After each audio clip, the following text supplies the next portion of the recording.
Hello everyone, welcome to the Pushing Horizon podcast. This is your host here. I've had this conversation with Claire a few months back, and as I am reliving it, it reminded me why we run in the first place. Not everyone lines up to be flashy or fast. Some of us take hours to finish a marathon. Some of us are out on trails all day and all night, grinding through an ultra. And that's okay. Because for many of us, running was never about the time. It was never about chasing the sub 3 marathon or trying to qualify for Boston. It's about the love of it, the challenge, the stubborn joy of showing up and moving forward no matter how long it took. Claire's story is exactly that. She's an ultra runner, a pacer, and someone who proudly represents the back of the pack.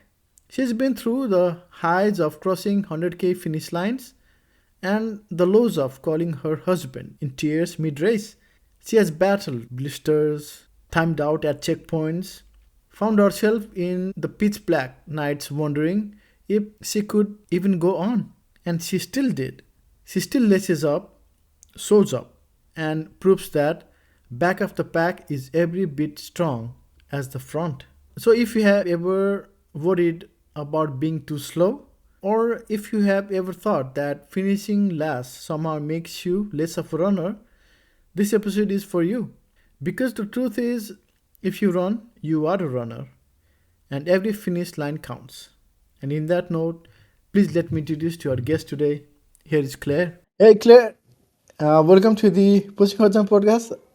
After so long, we're finally talking again, so Yeah. I'm glad you're here and we can talk about you today. Hello. How have you been? How are you? I'm good. I'm good. Warm. It's very warm at the minute for us, but I'm good. Good. So, summer is Summer's coming. definitely coming. It might only last a week, but we've got a bit of summer. I know you little bit, we talk through the right runners, and I've known you for a while now, and I've been following your journey. But for our guests, can you please give a quick introduction about who is Claire? Hi, I'm Claire. I've been running since 20 properly since 2018. I'll dabble before that, but just like going on to big ultra running now, and it all started small. So there we go. That's a little bit about me. So now, in that same note, you said you got into the ultra running. So what made you sign up for ultra running? Because it is so different as road running, and it is in terms of effort, it's even harder, and it takes longer time. So why the hell did you sign up for ultras, and what pulled you into this madness? Oh, well, I'd done, when I signed up for my first ultra, I'd done 5 road marathons at that point.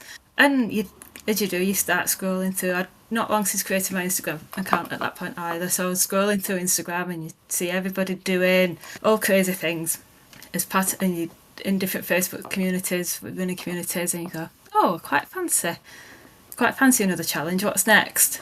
So there we go. Sat in the soft play while my daughter's at a soft play party, and next thing I know, I'm signed up for my first ultra, and then within a couple of weeks, there's another 2 added onto the same calendar. Without even doing the first one, there was 3 in the calendar back to back. So it went all or nothing. Yeah, so you went from running the road marathons, and then you got into ultras, and then you signed up for three right away. Yeah, there were back to back weekends as well. So one was 100k, one was a 70 mile, and then there was an Enduro 24, so that was just 24 hours of going, and there was all within 20, across 3 Saturdays anyway. Coming to that later. Didn't all go to plan. So can you walk us through your first ultra experience? How was it? As you said, you ran the marathons before, but and coming from the road marathoning background, when you were doing your first ultra, how was it? Definitely an eye opener. You're just not quite used to different terrains, going up different terrains, and getting your fuel and nutrition right, getting your footwear right.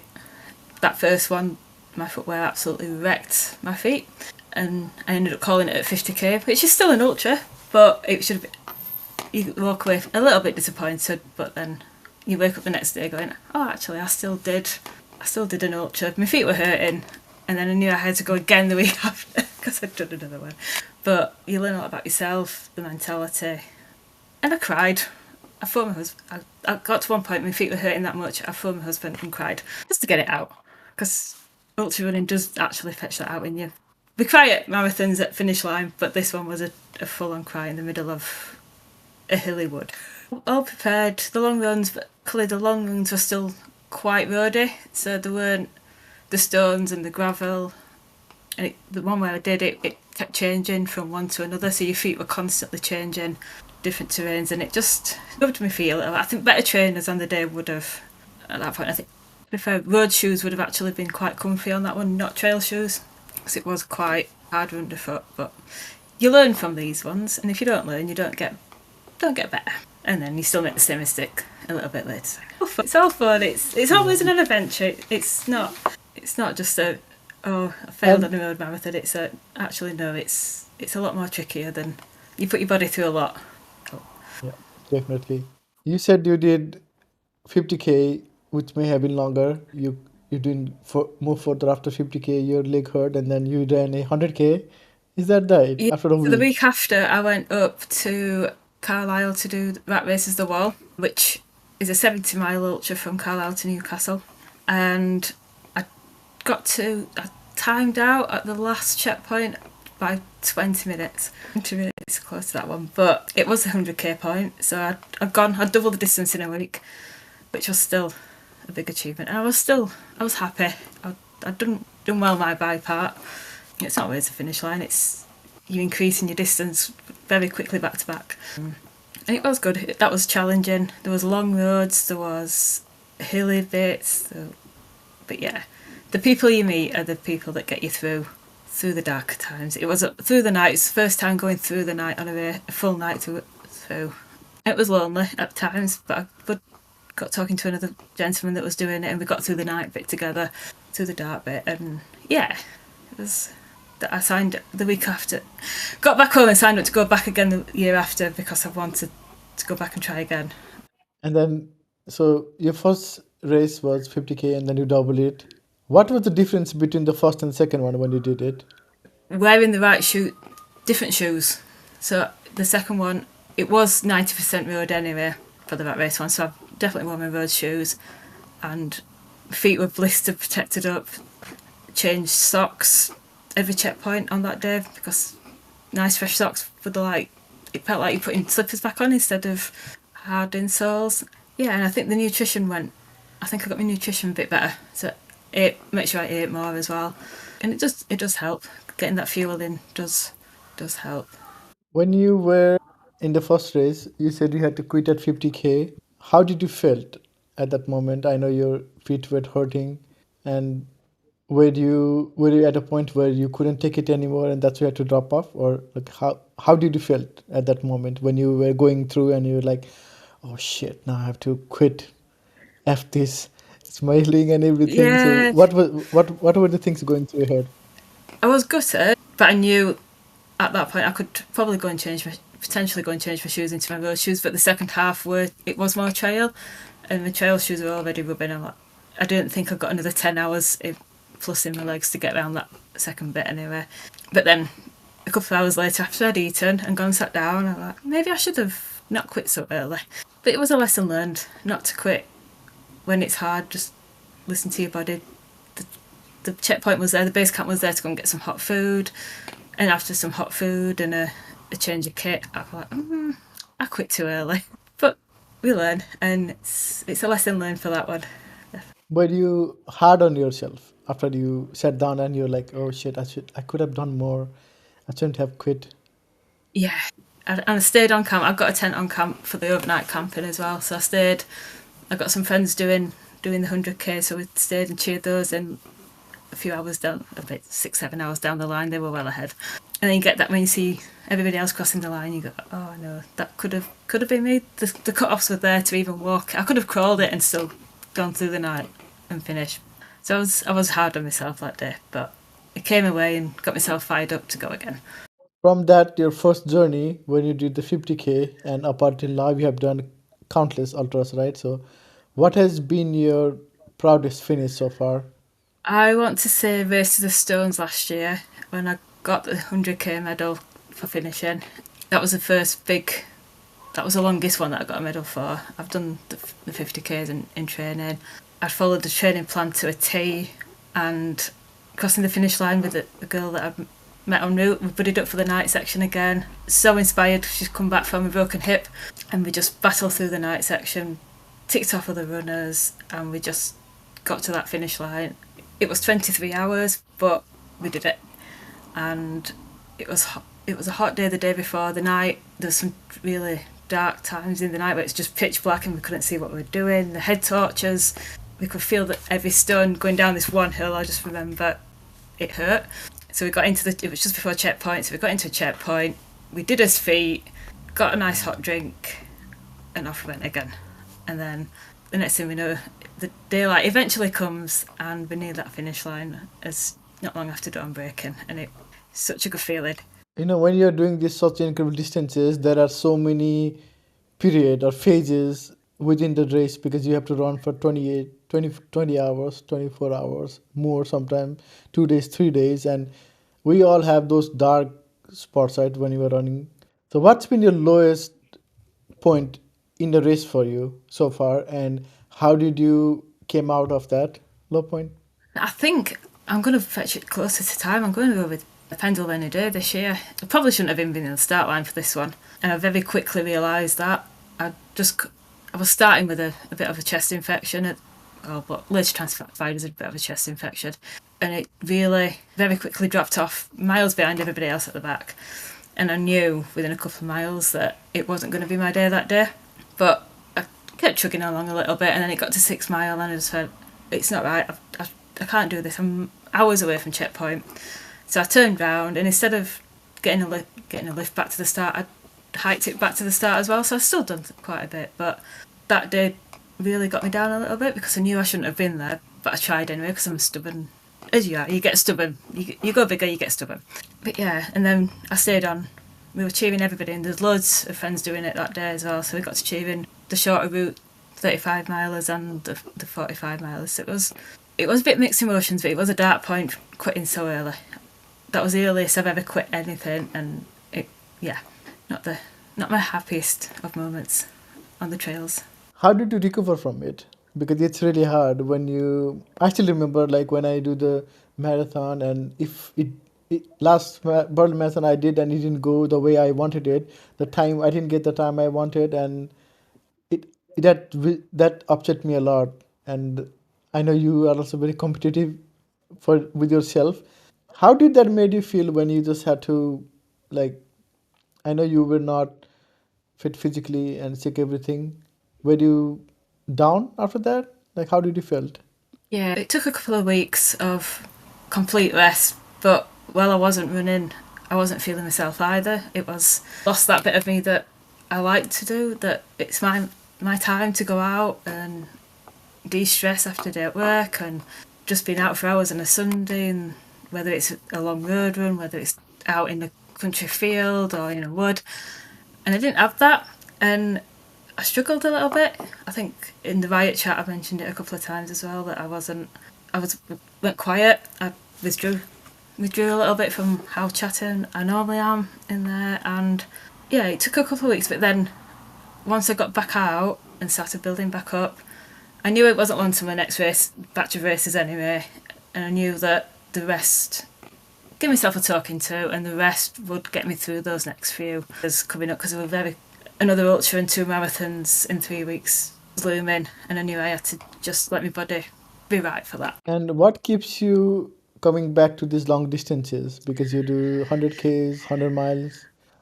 First What attempt. brings you back to it? Not quite there with 100 mile yet. That's next up. It's the people that you meet, the volunteers, and the organisers sometimes as well. The GV Ultras that I did for Manchester to Liverpool in April, even the organisers and the race directors are at ground level for the whole day. They're checking in on everybody. The volunteers really do make some events, but the people you meet, the stories that you hear, why people are doing it, or the pain that they're going through as well. You just meet so many inspirational people, especially I'm saying at the slower end of things, but even quicker runners will still have their inspirational stories and their why for doing that event. But you also get the scenery in most cases if you're lucky, if it's not raining at the top of a mountain. But yeah, it's just being out in the countryside for hours. It's good for the soul. Not your feet, but it's good for the soul. Not for your feet. Definitely not for No, it. not for your feet. Yeah, For your feet, but yeah, it's a happy place. It's a happy place. yeah, definitely. And you just mentioned that when you DNF that race and you did 6 miles and then you quit, and then you had some other race planning up right away.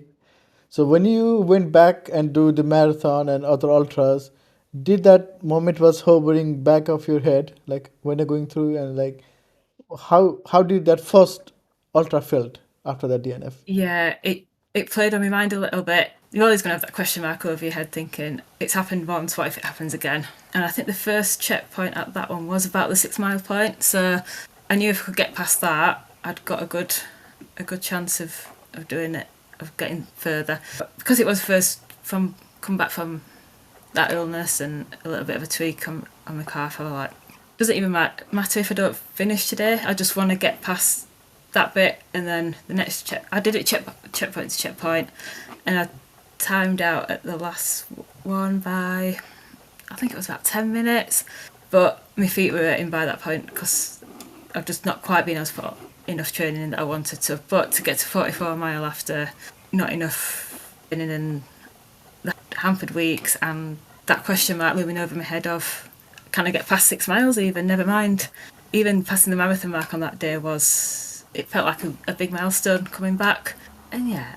And then I knew I'd got a marathon the week after and the week after, or 2 weeks after. So I knew it was getting back into shit, getting into that marathon level, knowing that I passed that marathon mark, knowing that I could do it again in the next 3 weeks. So it was a big lift, even though I didn't get to the end.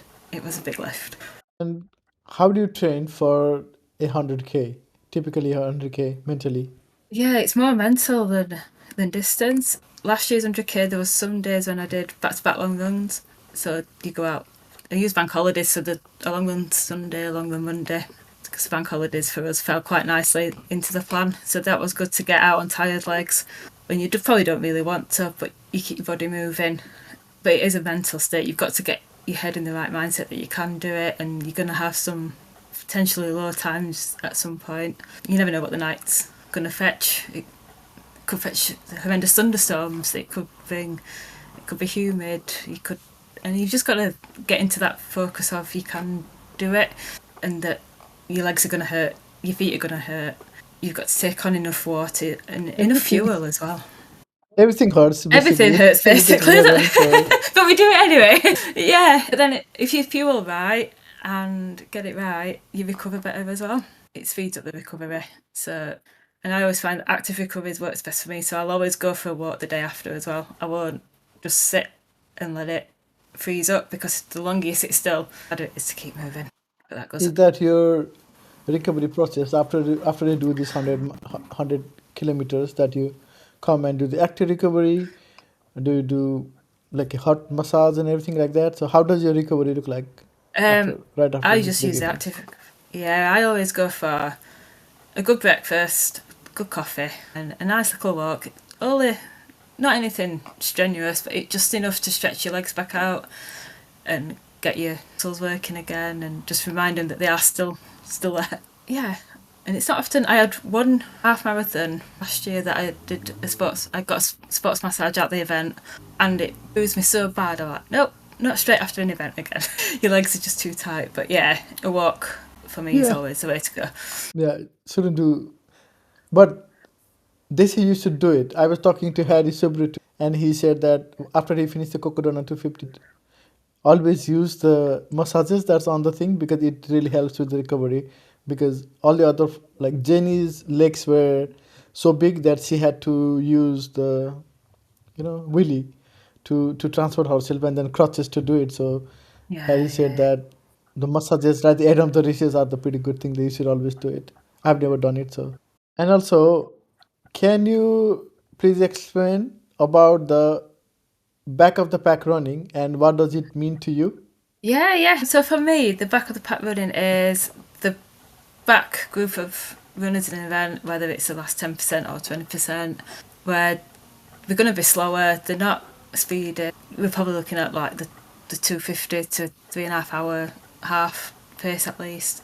And yeah, it's just been that slower runner, but having the confidence to be that slower runner as well. A lot of people are scared to enter races because they think that they're going to be too slow if there's a cut-off.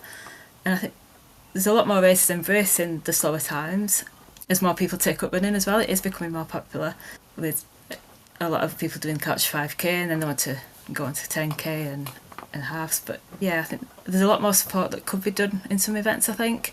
But yeah, there's a lot that would go into it. You've got to think about the volunteers and the road licences, and there's a lot that goes into it, which is a shame. It would cost more for events to put on a longer event to support those at the back, but there are some out there now. I mean, London are doing great things this last couple of years with the paces up to 8 and the alternative finish line for those that are taking St James's Park. And I think it does get there. It will get there as it gets more popular, but there's always going to be some people that think, oh, somebody's walked half a mile in that half marathon, they're not a real runner. And I think we need to get that message out that if you run at any point, you are a runner.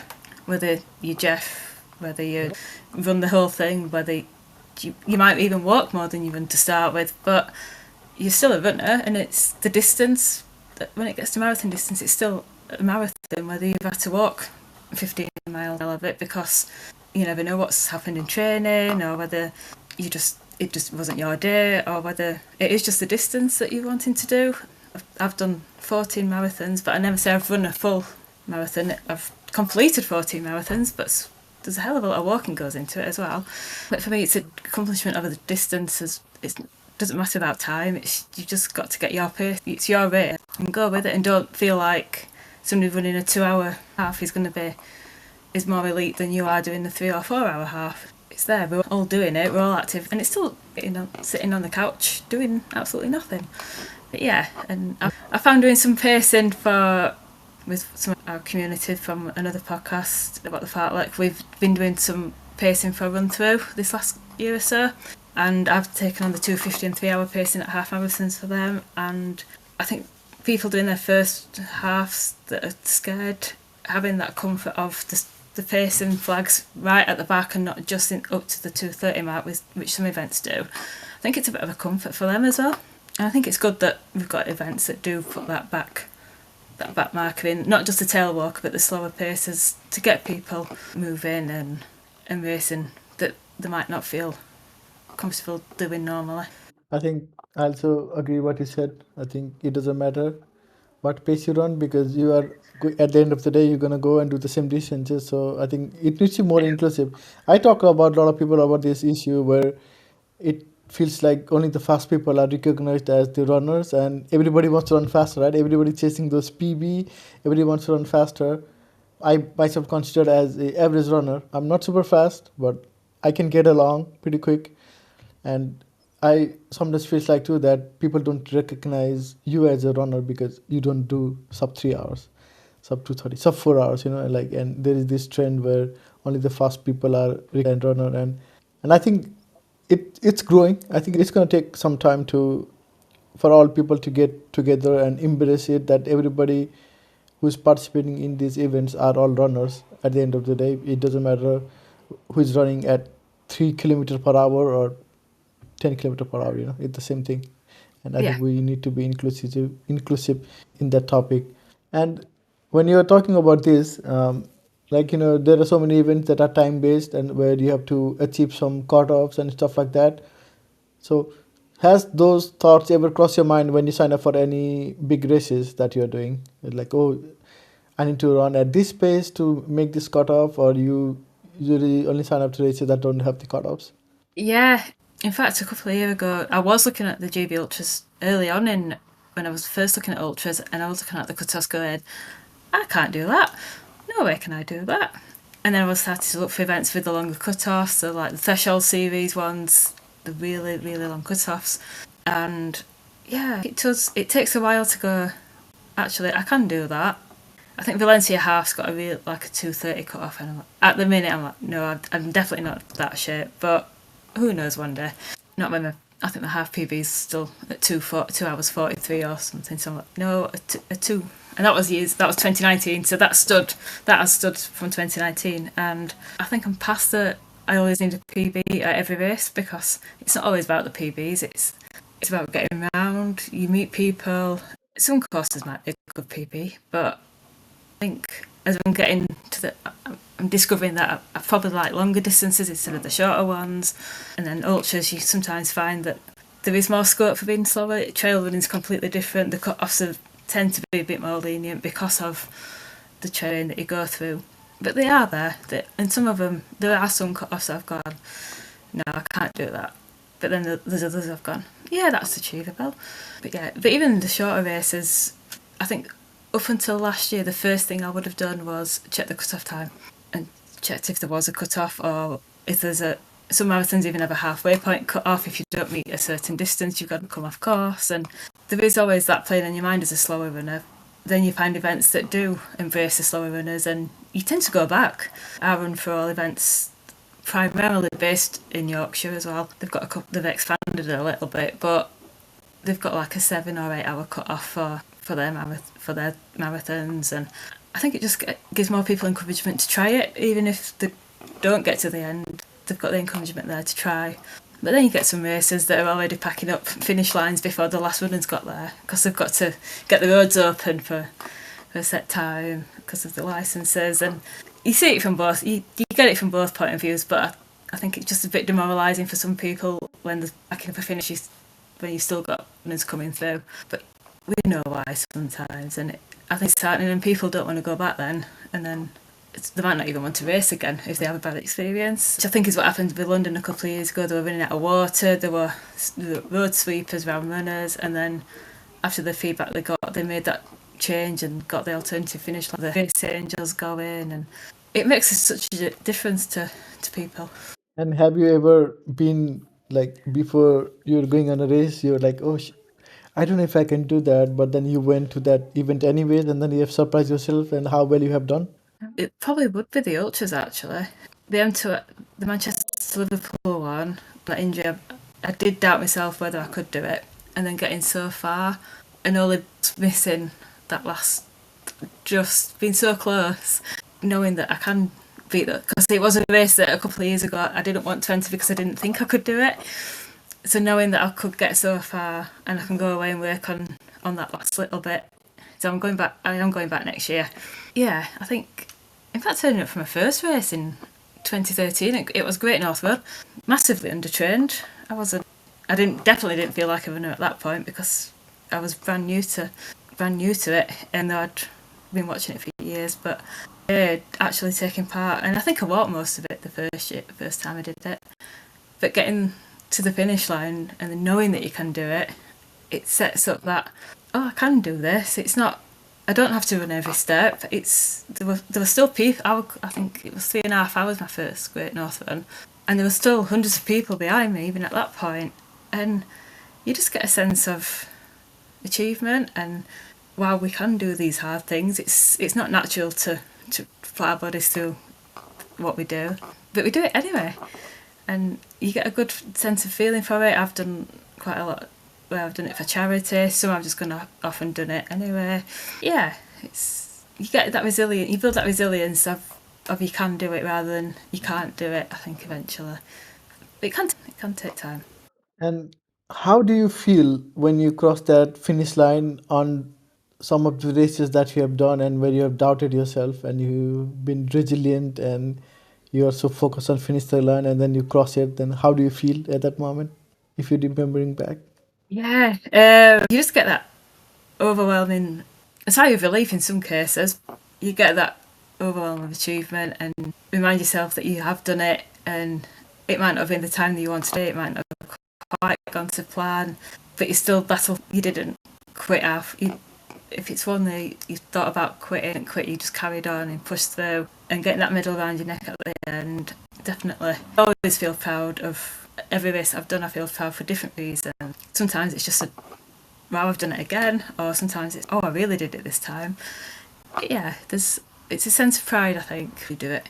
We talked about the back of the pack running a little bit earlier on, And I think for you, what are the things that people don't understand about the back of the pack running? And what is the message that you want people to understand? I think it's going back to that you don't have to run every step in a race to be a runner. And the back of the pack do need that people on the finish line to cheer them in. I've been there where I think I've crossed a couple of finish lines where there's been hardly anybody left. Crowds have dispersed, but then if it was somebody's first race, they might really feel low from that. And I think if you can stay behind after finishing to cheer the slower runners, then I think it makes such a difference to that atmosphere for the finish line for those coming in at the slower times. They're probably tired, they've been out a long time, probably double some of what the quicker runners are doing. I know the communities I'm in, we do try and stay as best we can. I've been there a couple of years ago with the Run Cheer squad. We did Leeds half and we stayed there till the very last sweeper came past, where we got our points. We've got oranges, we've got sweets, and we cheered. We lost our voices, but you could just see the relief on people's faces because there's still people out there and cheering them in. And I've been there. I've been the last one or two where I've got friends on the finish line cheering me in. Yeah, I think we just need to get a message out that running's not always about being fast, and it's about inclusivity and getting everybody out there and encouraging. We talked about, right, earlier on. You said you came from the road running background and then you started doing these ultras. So what has been the biggest difference between the two community? Because it's a totally different community. I'm training for my first ultra as well, so and I can see the differences. So what has been your key differences, or what you feel like? Where is the difference between these groups? Oh, it's like a different ball game, and they're definitely a different ball game. I think there's definitely less of the I don't want to call it elitist, but everybody, even the quicker runners, You can call that. slower run. Yeah, I mean, I think there's less of they're not a real runner because they can't do a 50k in hours kind of thing. You'll still get comments from the faster ones, learn and keep going if you get a crossover time. Yeah, they are. It's just a different community, the ultra community, and nothing against our road runners because I've got a hell of a lot of friends that won't fails, but there's just when everybody's out in the middle of nowhere, you all rally round together anyway. Whether you're fast, you might be 10 miles from the next checkpoint, or it might even be an out and back where you've got sections where you've got the quicker runners coming back at you, but there'll always be that chit chat, or even if it's just a quick going. Whereas a lot of the road, you get the road marathons, you get people coming on and out and back that are really quick, and you can just see them focus on getting that mile in. But I'll still cheer everybody, whether I'm running at a snail pace or whatever. But yeah, and I think another shift is the nutrition side of it. Whereas if I'm doing a road marathon, it's a few sweets, a few gels, take your water. Whereas you go into the ultra world, you might have got 10 miles between checkpoints, like I say, or even more. So you have to make sure that you've got the food, you're out there for a lot longer, you've got to keep your body going. If you don't take on that food, you're not going to get to the end. You might not even get to that marathon distance if you've not fueled on an ultra way. I think anything between the marathon distance and the 50k, it could make or break an 100k if you've not fueled enough up to that 50, because your body can very quickly start no more. But you see people really struggling to take on fuel, and I think if they've not practiced doing it in the training, they're going to struggle on race day. And that same saying goes, even from road marathons, nothing new on race day. Don't go eating a peanut butter sandwich that you've not tested on a run, or a jam sandwich, or it could even just be a flapjack. Yeah, or you could just get unlucky and something that you've eaten all the way through your training has just not agreed with you on race day, and you need a toilet. You do see people running very quickly to the toilets, and everybody's open on it in running as well. Everybody's open about having toilet issues sometimes, and I think being open and honest with everybody about what to expect the worst and you'll probably get the best. But yeah, practice everything that you need for race day beforehand. Don't go in race day underprepared is what I would say. Probably not even necessarily the run inside, but definitely the fuel inside. And in this topic, what do you use when you are running these distances? Do you rely on the real food, or do you take gels or liquid calories? Like, what do you rely on? Take real food when it comes to big distances. I don't always, even on marathons, I don't always find all gels sit well. But then everybody's a little bit different. But yeah, the big ones I like: a flapjack, a proper sandwich. One of the races I did, I think one of the checkpoints even. It's the rat race on the wall. The soup for the checkpoints, it was a game changer. Going into the night shift, and it just felt like magic, a cup of magic. That proper food. I think I've had an ice cream on one as well. That didn't sit very well though. But ice pops always, if it's hot, ice pops. That sounds if nice. You can get though. an ice That's pop. nice. If you can get an ice cream man with an ice pop on a hot day, you get your sugar hit as well as a nice cool hit. But there's only so much sugar I can on a long run. It's more savoury on a long run for me.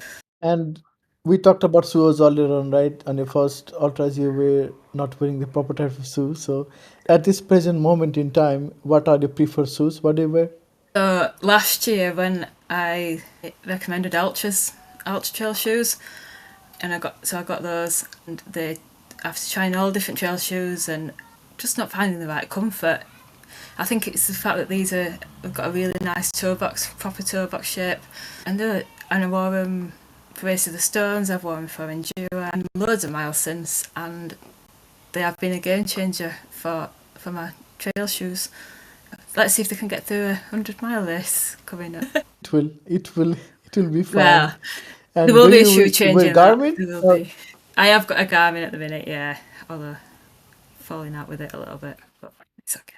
It's done me well. It's done me all my Whoa, ultras to whoa, be fair. It's whoa, getting to the whoa. end What of do you my mean life, I you're think. falling out of it? It is just getting a bit. Yeah, I it is thought just. you, It's had some hammer. It's had some hammer. This one, I, but no, it's still I going. thought you Actually, it's meant still going well. you were. But I thought you meant it was you were feeling you were not liking it anymore, and that's what I was asking. Like, whoa, whoa, whoa. What do you mean you're feeling out of it? I was like, okay, yeah, it's getting there. Garmin. But yeah, it's good. It's a solar powered one, but it did die on me at Race of the Stones. So yeah, it it nearly went in the bin last Which year. one? Which one? Which one do you have? It's the Instinct Solar. Instinct Solar. It was one of the first solar ones, I think. But I've had it 3 years now, so it does do well. And I'll just make sure take the charging cable for it and charge it upon the go next time. Lesson learned on that one. After it died, Wait, 6-7 mile left to go. I'm like, oh no. But it happens. that's the worst. You don't get the mileage. It's like finish I'm line like, is right it's there, not a and you don't get that 100K or 160. No, luckily It didn't my happen. friends had If you recorded don't it, so finish I it, you managed don't to. lose it. Yeah, we shared the tracker. But yeah, it very nearly went in the bin. I'd left the last pit stop about 5, and I went, oh. But it didn't even come with the warning that it was running low. Yeah, it's one of those things that I'm like, I don't need my charging cable next time I'm coming out. And also, you said you are training for 100 miler next, right? So that's 160 kilometers. So based on your trainings on the 100 kilometers, what are you doing different for this big race? There's not that much different. I've actually got coach this time. It is more back to back. It is more step in the gym, just to gets your legs used to that up and down, constant half moving for the hills. But yeah, I think it is more mental, but it is every time I go time on feet. So I do a lot of walking anyway. So I incorporate just daily walking every day. So there's a lot of time on feet anyway, and I think endurance can do it, but it's the feet and the tiredness and the mental over. It could be one night, it could be 2 nights. Hopefully it's not going to be 2 nights, you never know. It's just preparing for that nighttime lull where you automatically slow down at night anyway, because you can't, even with a head touch, you can't go the same pace in the dark as you can in the daytime. So it's just planning, it's trying to plan for where the checkpoints are, and again the cut-offs, which are very lenient on this one, so hopefully that stands in good stead. bed. And when I take a sleep stop on, there's a sleep stop option, but after talking through it, I don't think I'm going to go for the sleep. I think I'm going to go through with a bit of luck. And hope for some nice weather, but not too hot.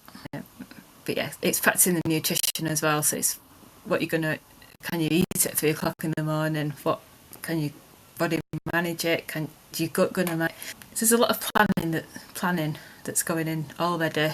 Whereas a 50k probably plan last minute switches last minute changes a couple of weeks before, but this one I'm already okay at this pit stop. Do I want a shoe change in my drop bag? Do I want a full kit change just for that fresh feeling? And then it's going out on a run. Do I want to go out 2 hours on trails and then an hour on footpaths to mimic some of the changes on race day? Yeah, there's a lot. It's taking a lot more thing than it is actual doing, I think, on this one. So we'll see how that goes. I'm excited, very scared, and then. And how are you training for the sleep deprivation and the evening runs right now? Are you actually going early night or early morning and trying to go run? Yeah, I've done some. I did last week's training. The heat automatically makes me either go early or late anyway, and I don't sleep well on heat. The sleep deprivation's definitely there at the minute anyway. But I've also got enduro at the end of the month again, so I can do another night where we've not slept pretty much all weekend, and do some night laps, practice the night trails with trees. I know there's tree stumps on the route, so it's a good use to get that practicing for the night shift. Yeah, it's keeping going. That when you're tired, but that's where a good cup of coffee can come in handy, and food. It's always the food that refuel and just keep moving one foot in front of the other. And the night time soon passes. It's the summer, so it's a bit shorter, but yeah, it's one of those where I think the night time's scary if you're on your own. So I think it's making sure you've got, hopefully, that you can making sure that you buddy up with somebody so you're not doing the night hours on your own, to make sure that you've got that company to keep you awake as well, keep the conversation going, or put some music on and have a dance around on the trails in the night with glow sticks. We've done that. We've had the glow sticks and the music going in the middle of the wood. Yeah, it can be good. The enduro one's good, but probably not quite mimic exactly what will happen on the 100. But yeah, we'll see if it all pays. Are you planning to take pacers with you or invite some of your friends to do run with you? Because we are running for so long and it's nice to have company. So have you ever given a thought of that yet? Yeah, I am doing it with a friend anyway, so luckily we've got some company. We keep sending the other one round, so hopefully between us we can pull each other to the finish on this one. Yeah, but I've not planned a crew and I've not planned paces. That's what I've not planned. Just going solo and hoping for the best. Going solo and hoping for the best. You're insane. Hoping for the best. So there's really good. It is a race event, so the pit stops and the volunteers will be there. The food will be there. So, and every person that I've met doing a rat race event. In fact, some people that I've met before on previous rat race events are doing it as well. So some familiar faces as well. And we talked about earlier on, you said that you do pacing for some other runners. And when you are doing that thing, what draws you to this pacing role? I think it's just being able to give something back. We know volunteers, a lot of companies struggle for volunteers in some capacity, but giving something back to other runners as well, to give that support en route and just being there, it just makes you feel happy. And you see people getting that achievement, and whether you're running with somebody or whether they push on and go forward or they end up drop off, you'll still see them at the finish and giving them a pep talk if they're feeling low. I mean, even when I'm not pacing, if I'm passing, I always check that they're okay, because you just never know if somebody's injured or if they need help. But doing it with a pacing flag on, I think it just gives you that extra bit of we did good today. And when we get together as a group and we do the group photos and we get feedback from messages through Instagram and Facebook. And yeah, it's a different feeling. Crossing the line when you've done something to help others is a different feeling to just running your own race. Even if you're not crossing that finish line with somebody next to you that you've ran or to that all the way through, you know you've done something at some point in that race to help somebody else. Definitely. I think that's a nice thing to do, because whenever I'm running the races and if I see somebody struggling, I don't say I just try to like pat on the back and say come and like with hand just comment on everything and things like that. But pacing is nice. And in that thought, has there been any nicer memories for you where you have received after pacing for somebody and then they were able to finish the race?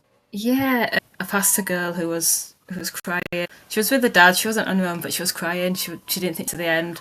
And with the help from her dad, we move in again. And he said, "Let's just try and keep with the pace just for a little bit." So I gave her a little pep talk, said that she can do it. It was the first half marathon. She felt like she couldn't get to the end, and it was a second. We were just at the start of a second loop, and I'm like, you can do it. And then she ended up tailing back. I waited. I said I will be at the finish line for you, and you will get to the finish. And being at the finish line, she came when she did come down, and then as soon as they came out with the medals, she's like, "Thank you." And it's just that them little things, and that's what makes you want to go back and do it again. And knowing that people do get to the end eventually, because we've been there. We know how hard it is.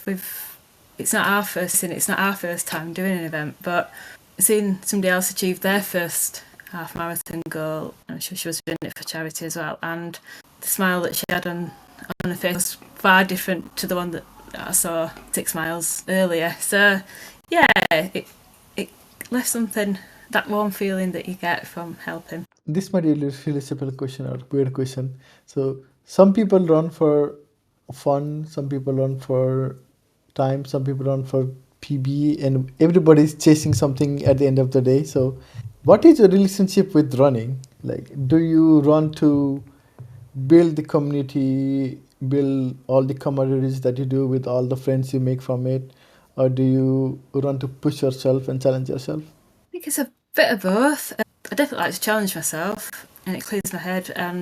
But the people that I've met through running as well, communities that I've come across and the people that you meet. I think every group I'm in is so supportive of each other, no matter what pace we're at. And yeah, it's the community and the challenge. I'm definitely not one for people. I can't say that, but yeah, just to enjoy it and for my own well-being as well. When I'm not running, I definitely feel it, but being in that running community definitely it's something special. The community.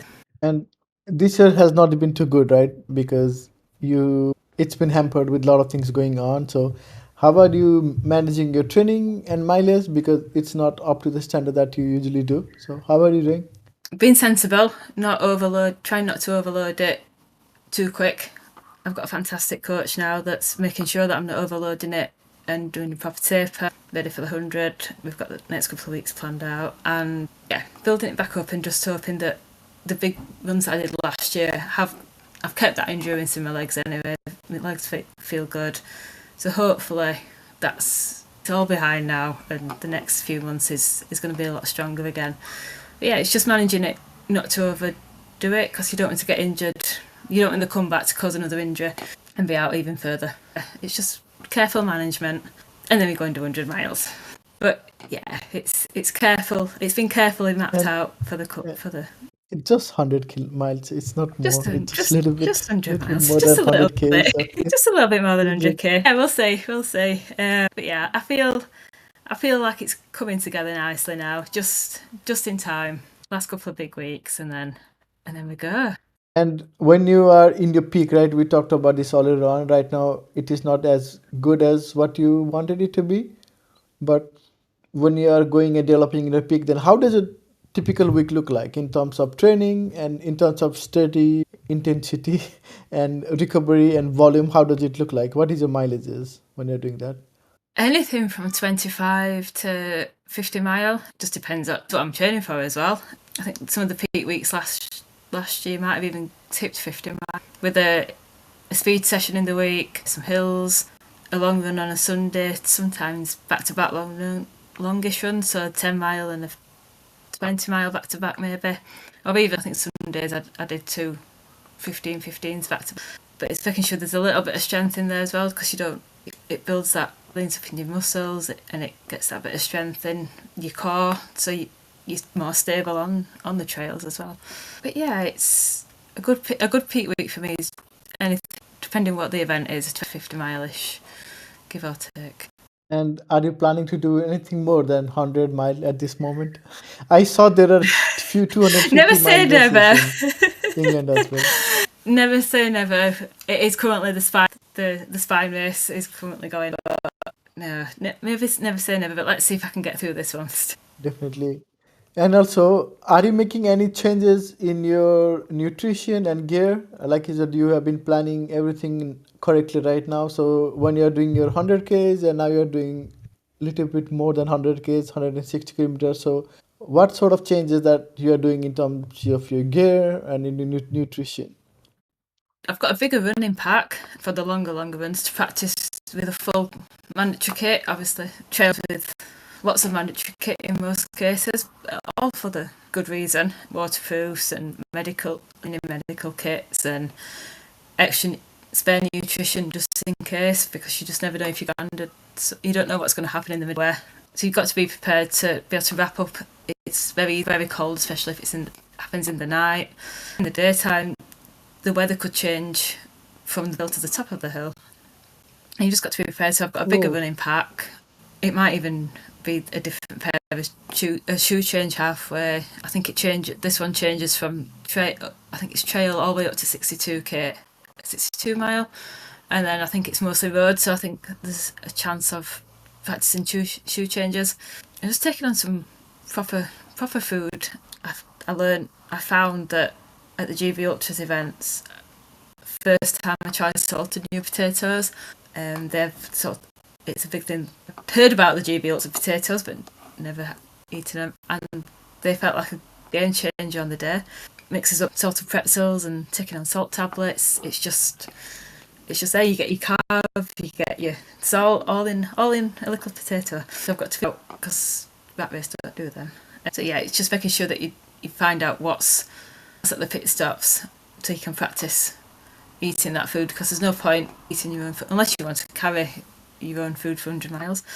Finding out what's en route, where there's little shops open when you plan to no. go through a little village, whether you need to plan a toilet stop. So it's planning training routes with different things in as well, villages, and just in case. But yeah, it's a lot of kit. So it's building that back strength up. You need to build your back strength up when you're carrying kit as well. So that's a big thing. But even the pulls have come out this of storage. Well, I say storage out of the packet.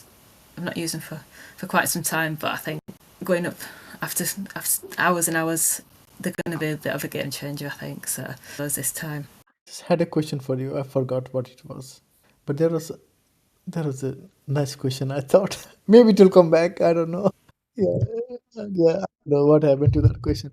But so we talked about the back of the pack running and all the slow runners and stuff like that. So let's assume that one of those persons like who are not fast enough and they are always running in the back of the pack and they are worried that they might come out last. And if you had one message for them, what would that be? What would you tell them? Don't be worried. A lot of races now are celebrating the last runners, but as much as they do the first runners. So if you get a really good race, you'll get that big cheer, you'll get that big support, and you'll not be left alone.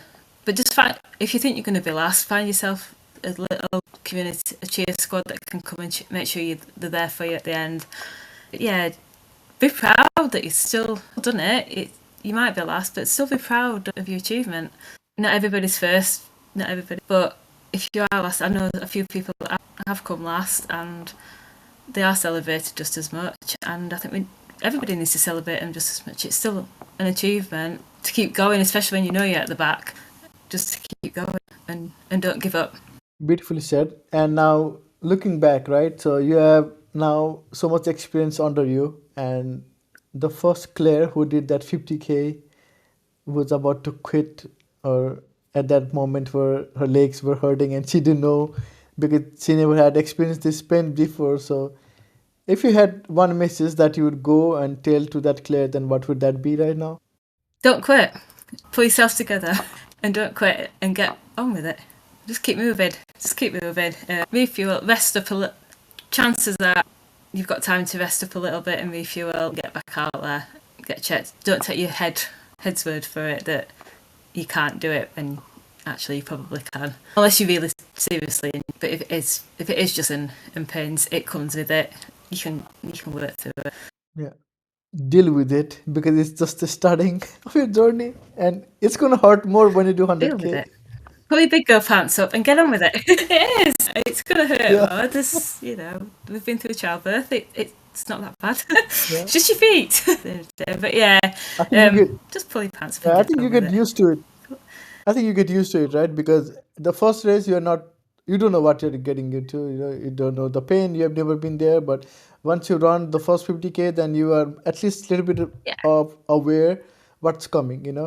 50K, from 50K to 100K, it's probably double the pain. It's just not yeah, much. So yeah, you probably get worse. So you probably get used to it and stuff like that. And in your yeah, yeah. in your racing journey, what's next for you? Are you looking for particular races, or are you looking for these goals like we talked about? You are doing the 100 mile next, or are you looking for personal challenges? I've probably said personal challenges, but that said, I have got Berlin Marathon in September, Cardiff half a week later. So I was tempted to push. I know I say I don't normally go for PBs, but I was tempted to push for a PB at Berlin. So watch this space if that comes about. I'll think about that one. It is on radar to go for a PB there. So that will be my challenge this year, I think, for my road races. It is a flat course. It is a flat. It's super flat, so you'll get a PB. And I'm running Berlin Marathon too, so we can hang out before the race. It will be. You Hey! run ultras. It's gonna be piece of cake. Oh, catch up. Yeah. Yeah, I'm looking forward to that one. Looking forward to that one. Because the last couple of the last road marathon I did a few weeks ago in Leeds is anything but flat. It's probably one of the hilliest around in UK. Yeah, a flat one. I've done Amsterdam. That was nearly flat, and Amsterdam is my current PB. So yeah, it's there. It can be done. It can be. I think Berlin is 38-meter elevation. That's how flat it is. It doesn't have anything. I believe in Yeah. you. I'll be Well, I'll be sometimes I rooting for you struggle so with you can completely you can flat, but cross it. yeah, I'm a be. Yeah, I'll I put the think there plan is in just there, one and thing. it will come about. And also talking about this running and ultra journey, right? So you have done so many ultras now. So how has ultra running changed you? Not just as a runner, but as a person. Oh, I think it's made me more resilient. It built a mental attitude that you get a bit more out yourself. You believe in yourself more as well. You overcome challenges that you don't think you can do, but then into everyday life as well. Yeah, the resilience side of it comes through. Yeah, definitely feel. What's the word I was looking for? Like you feel strong. You just feel like you can take anything else on. You can get through running at 2, 3 o'clock in the morning down a really dark, rocky path. Any rocky path that gets thrown at you. And I think everybody needs that sometimes. We all come across challenges that we need to get through, but it's how you learn to deal with them. And sometimes it's learning in the middle of the night rather than in the day. But you get a lot more. What's the word I'm looking for? Can't even think.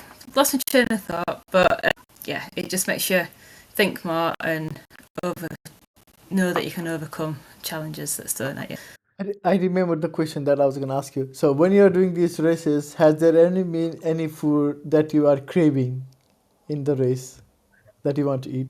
I don't think of it. It's not food, but I do get the feeling that there was one day all I wanted was full fat coke, full sugar coke, and none in none in sight anywhere. And yeah, it was something. I think it must have been craving the sugar, but it was full fat coke. It was a full sugar coke I was hankering for. And eventually, I think it came eventually. Like it had passed by the time I got. But yeah, not so much food. Sometimes chips at the end.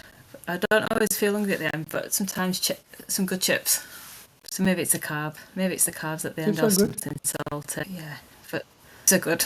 Chips. When I'm doing a training run, if I'm doing my long route, I make sure there's a McDonald's on route just so I can call and get some chips for the salted chips, carbs for the salt and carb balance up back up. It's good fueling practice.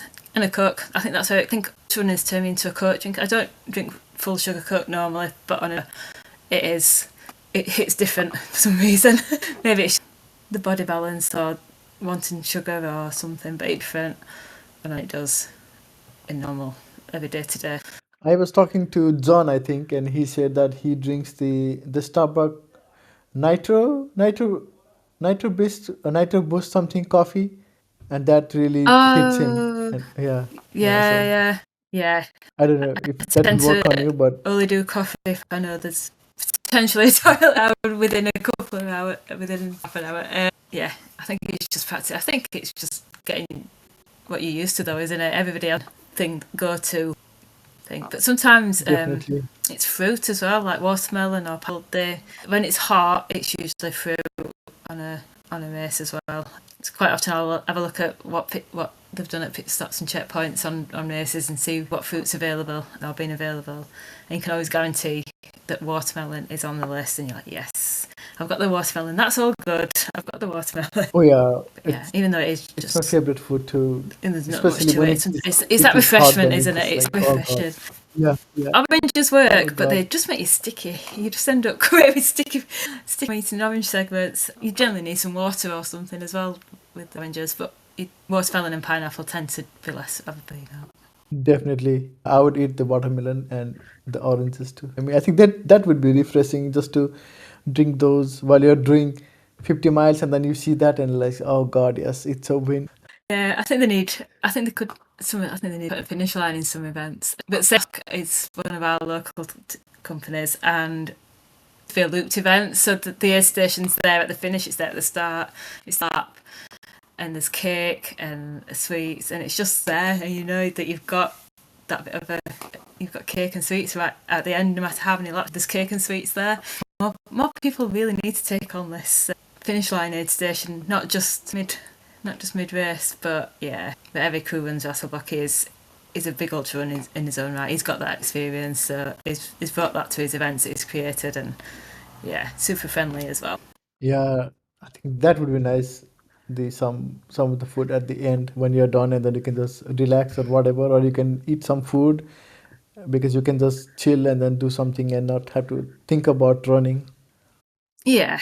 Or even trying to walk to try and find food. At least you know if you've got something. If it is just a nibble, you've got something straight back in your body. Then at the end of it, without walking another mile to find a restaurant that's probably Yeah, fully booked because it's the end of a race. Or you could be finishing in the middle of the night yeah, in some places exactly. and nowhere be open anyway. Or you could find a turkey. You probably Yeah, when I finish. It's a city centre finish, so I no doubt there'll be the revellers still out and about when we're pulling into the finish line. But it should be interesting. But yeah, I think that would be wise, it's nightmare, good you to have know? something at the Like when end. you finish the, yeah, that would be nightmare. When you just finish your rate, you run 160 kilometers, and then it's night, and then there is no food, and then it's like you have to walk 3 miles to get to the another food or whatever you want to eat. So Yeah, that would like be I bad. know. I know about race. They've got a hot food option all the way through the night. So luckily, finish 10 does have a variety of food options. So there is food on hand to grab something.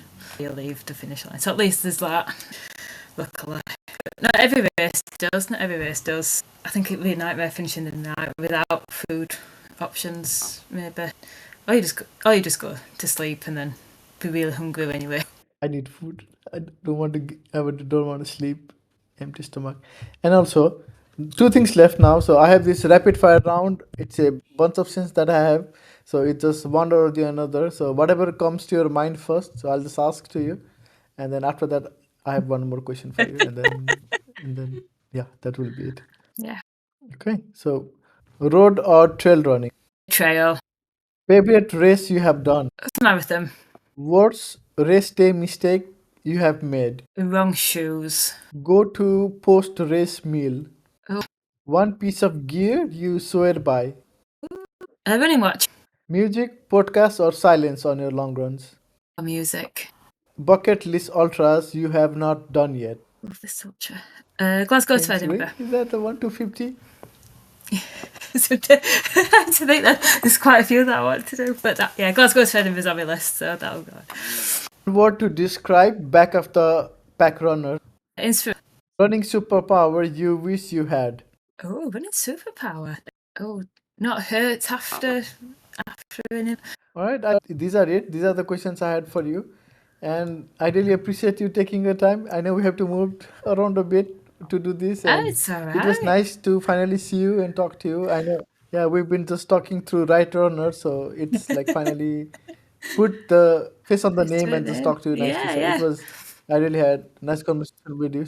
Oh, thank you for having me. It's been good. I've enjoyed it. Yeah, and we can talk again after your I'll 160 come, kilometers, and we'll yeah, see I'll how you come do, back and then we and can, brief on that one. yeah, yeah, and we can talk about the funny stories on that one, and what went right and what went wrong. Yes, we'll just do a full race. Yeah, definitely. All right, I hope you have a good evening and see you again next time. Okay, See you soon. Thank okay, bye. Hey everyone, thank you for making it to the end of the podcast. I hope you really enjoy this conversation. I'll see you again next time with another guest. Until then, happy running.